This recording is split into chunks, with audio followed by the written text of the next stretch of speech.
Hello everyone, तेज civils के online मंच पर आप सभी का स्वागत।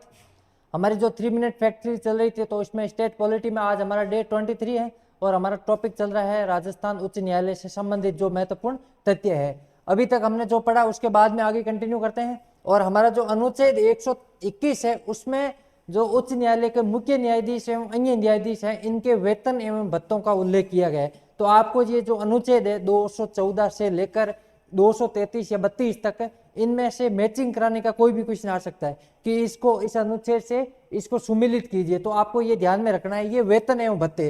तो ध्यान रखना, उच्च न्यायालय के मुख्य न्यायाधीश एवं अन्य न्यायाधीशों के जो वेतन एवं भत्ते हैं इनका निर्धारण कौन करता है? देश की जो पार्लियामेंट है, संसद है, उसके द्वारा निर्धारित किया जाता है।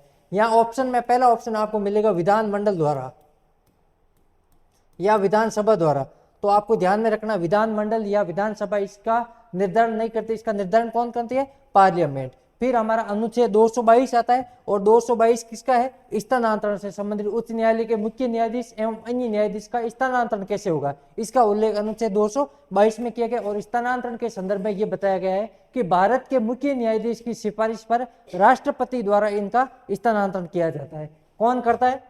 राष्ट्रपति। किसकी सिफारिश पर? सीजीआई, जो भारत का सीजीआई है, चीफ जस्टिस ऑफ इंडिया, उसके द्वारा इसका स्थानांतरण किया जाता है, सलाह ली जाती है। और किया किसके द्वारा जाता है? राष्ट्रपति के द्वारा। ध्यान रखना, उच्च न्यायालय के संदर्भ में कुछ काम है वो राज्यपाल करता है, कुछ राष्ट्रपति करता है। तो आराम से इनको ध्यान से पढ़िएगा, सबसे ज्यादा कंफ्यूज यही करता है।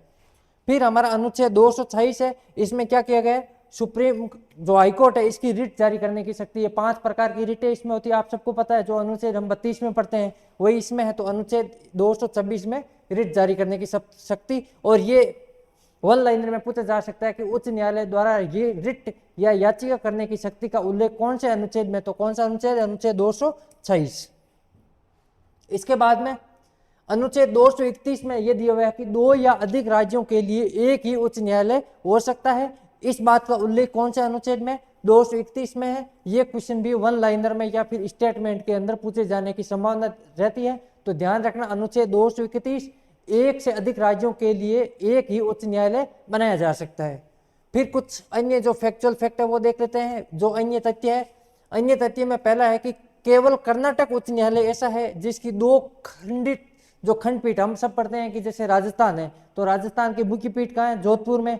और एक अन्य खंडपीठ कहाँ है? जयपुर में। तो भारत के संदर्भ में बात करें तो कर्नाटक हाईकोर्ट एकमात्र ऐसा हाईकोर्ट है जिसकी 2 खंडपीठ है। ठीक है, 2 खंडपीठ कहाँ है? एक तो है धारवाड़ में और एक है गुलबर्गा और धारवाड़। तो ये याद रखना, धारवाड़ और गुलबर्ग। ठीक है, तो कर्नाटक हाईकोर्ट एकमात्र ऐसा उच्च न्यायालय है जिसकी कितनी? 2 खंडपीठ है, 2 सर्किल खंडपीठ है, ध्यान रखना। फिर 2 ऐसे यूटी संघ शासित प्रदेश है, एक है दिल्ली और एक है जम्मू कश्मीर। इनका अपना क्या है? स्वयं का अलग से उच्च न्यायालय है। तो ये आपको भी ध्यान में रखना है।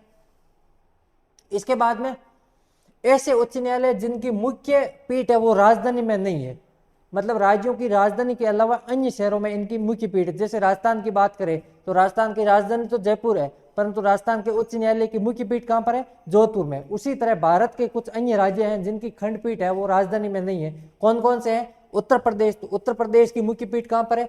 प्रयागराज में। उत्तर प्रदेश की राजधानी क्या है? लखनऊ। वो लखनऊ में मुख्य पीठ नहीं है, वहां पर खंडपीठ है। तो अगर पूछा जाए, मैचिंग का पूछा जाए, एक तरफ दे दे आपको राज्य, दूसरे का नाम दे दे, दूसरी साइड दे दे मुख्य पीठ, कौन सा युग में सुमिलित है या असुमिलित है, या फिर मैचिंग का पूछ ले तो इसमें इसको ध्यान रखना। उत्तर प्रदेश की मुख्य पीठ कहाँ है? प्रयागराज में। मध्य प्रदेश की कहां पर है? जबलपुर में। भोपाल में नहीं है।